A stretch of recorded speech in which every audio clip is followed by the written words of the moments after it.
Olá, meu nome é Fernando, eu sou aluno do curso de Ciência da Computação da USP. E nessa apresentação eu vou falar sobre tipos de dados na linguagem C. Também eu vou explicar os limites de alguns tipos, o que acontece quando a gente quebra esses limites e o que é overflow. Além disso, vou apresentar dois recursos muito usados na linguagem C, que é struct e typedef.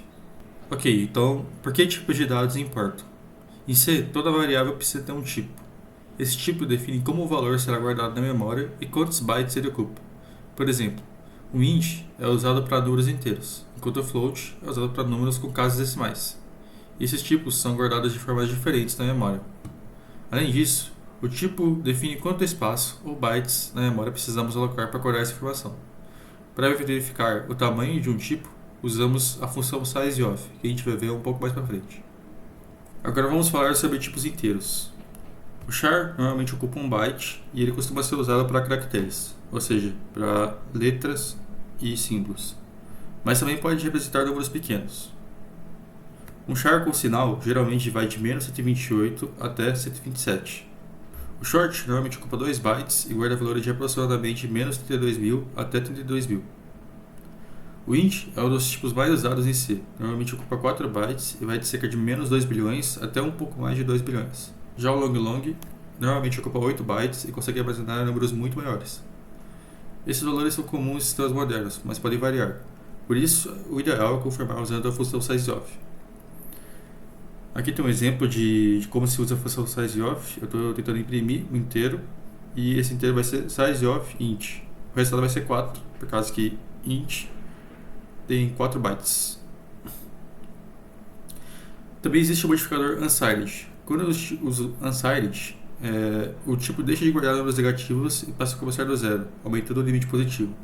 Então, por exemplo, se a gente declarasse esse char como unsigned char, ele pararia de começar do menos 128 e começaria do zero. Então toda essa entrada de informação do lado negativo passaria para o lado positivo.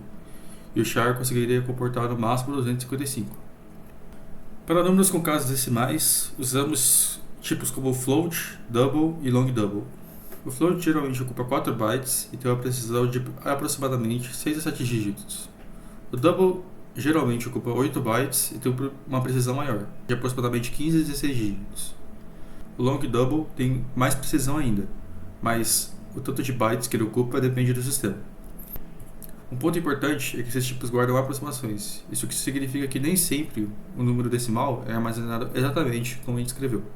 Por exemplo, se a gente guardar 0.1 na variável x em um float, depois tentar imprimir ele com muitas casas decimais, o resultado pode ser um pouco diferente.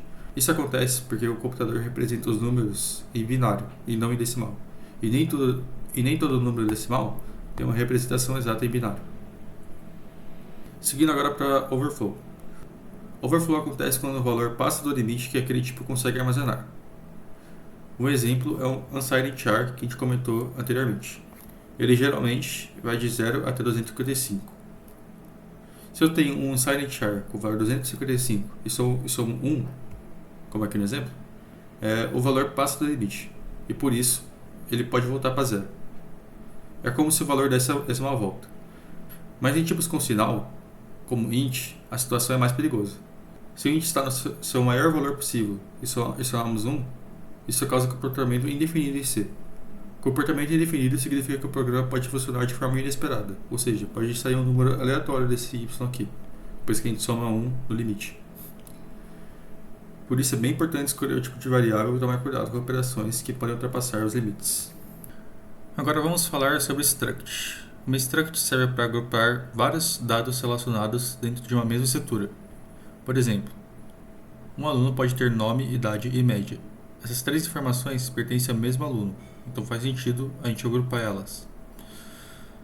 No exemplo do slide, a gente tem struct, aluno, nome, idade e média. Essa struct cria um formato chamado aluno, que possui três campos. Depois a gente pode criar uma variável com esse tipo. Então a gente declara a variável aqui A1, struct aluno A1.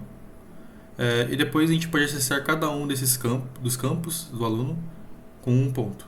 Então A1.idade vai acessar esse campo inteiro e idade do aluno. A gente pode escrever uma idade aqui. Então a gente usa struct quando uma informação é formada por várias partes. A gente até poderia criar uma variável para cada uma das características do aluno. Por exemplo, em vez de declarar o aluno na struct, a gente poderia ter criado uma variável char nome 1 e escrito o nome do aluno, int idade 1 e colocar a idade do aluno 1. Mas esse struct deixa o programa mais organizado e fácil de entender. Seguindo para o próximo slide, agora a gente vai ver para que serve o typedef. O typedef serve para criar um apelido para um tipo que já existe. Ele não cria um tipo completamente novo do zero. Ele só permite a gente dar outro nome para ele. Então, por exemplo, a gente tem aqui typedef, unsigned int e uint. Isso basicamente vai mudar o nome de unsigned int para uint, simplificando o código. Depois disso a gente pode escrever uint contador 10. Isso vai ser a mesma coisa que a gente ter escrito unsigned int contador 10. Isso pode ajudar a deixar o código mais curto e mais legível. O typedef é muito usado junto com o struct. No exemplo aqui do slide, a gente criou uma estrutura e demos o nome de aluno. E a gente usou o typedef antes e colocou o nome da struct no final.